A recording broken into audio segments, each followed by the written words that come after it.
ఇవాళ నాకు తెలిసి వారు అంగీకరిస్తారు, వారు బ్యాలెన్స్గా ఉండేటువంటి వ్యక్తి కాబట్టి అట్లా మాట్లాడతారు. కానీ ఒక్కటి మాత్రం సత్యం, ఇవాళ నాకు తెలిసి ఇవాళ ఒక కేవీఏకి 1 కిలోవాట్ కరెంట్కి మనం ఇన్స్టాల్ చేసుకుంటే ఇంతకుముందు పెరిగినప్పుడు 160 రూపాయలు ఉండే ఫిక్స్డ్ ఛార్జెస్ ఫర్ మంత్, ఇవాళ 270 రూపాయలు అయింది.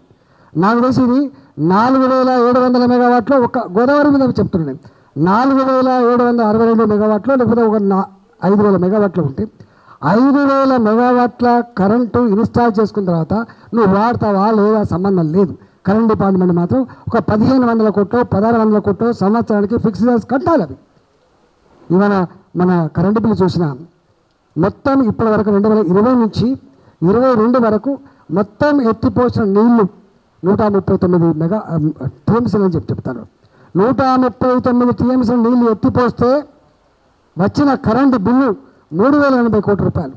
3080 కోట్ల రూపాయలు. వాటి నేను చెప్పట్లేదు, కరెంటు బిల్లు చెప్తా ఉన్నాయి కాబట్టి.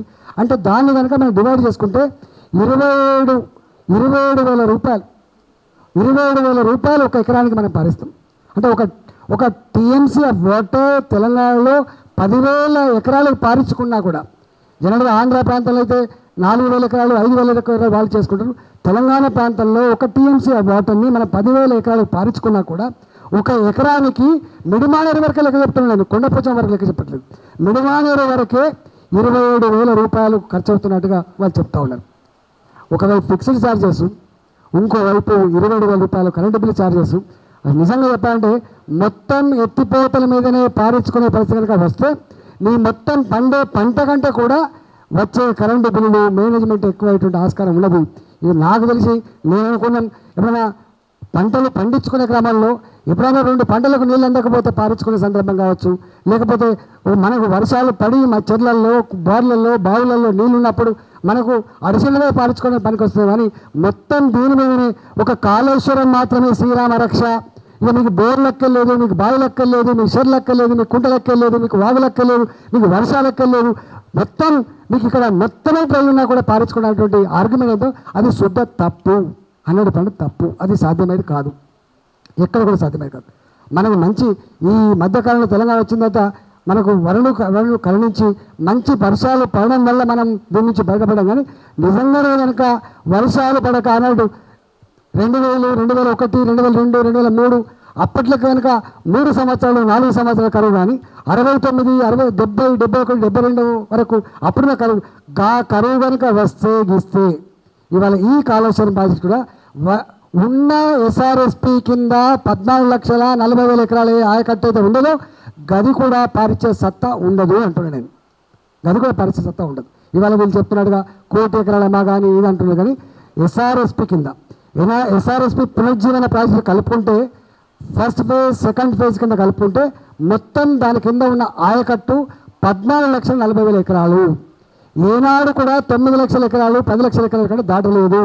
ఒక్కసారి నాకు తెలిసి రాజశేఖర గారు ముఖ్యమంత్రి నుండి బాగా వర్షాలు పడి ఎస్ఆర్ నీళ్ళిపోతున్నప్పుడు శాంపుల్గా వదిలిపెట్టిన తప్ప ఎక్కడ కూడా లేదు.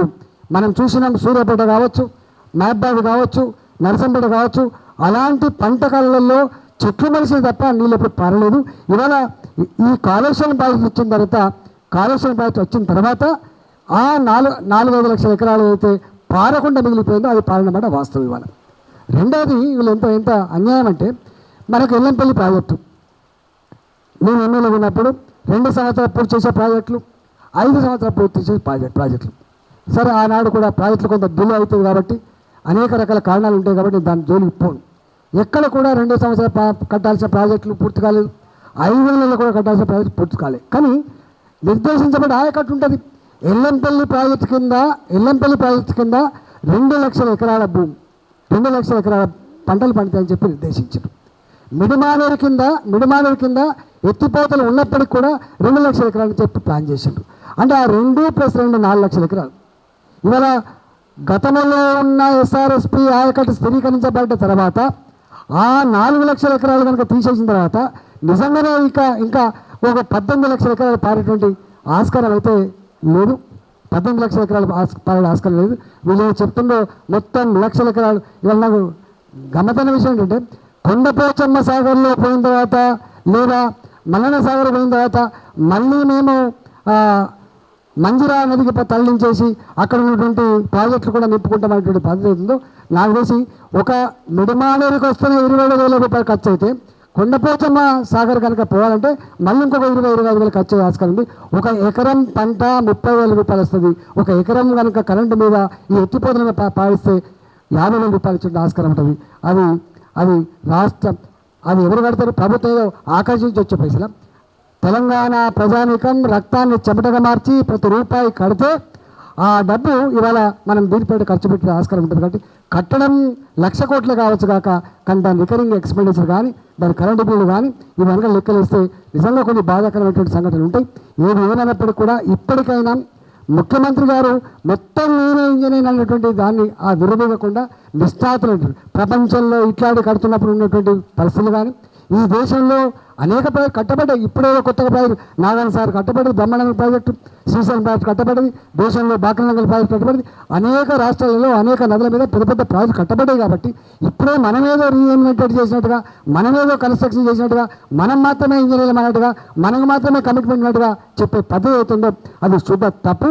ఇప్పటికైనా మా శ్యామ్ ప్రసాద్ రెడ్డి లాంటి నిష్ఠాతులు అంటే వాళ్ళు అటుపక్క ఇటుపక్క ఉండరు, ధర్మం వైపు ఉండేటువంటి ఆస్కారం ఉండేటువంటి పద్ధతి ఉంటుంది. కాబట్టి మా ఇంజనీర్లు అందరూ కూడా కోరుతున్నా దీని మీద సమగ్రమైన స్టడీ చేసి శాశ్వత నివారణకు ఇంతకుముందు చెప్పినట్టుగా శాశ్వత నివారణ చర్యల కోసం తప్పకుండా మీరు ప్రయత్నం చేయమని చెప్పి కోరుతున్నా.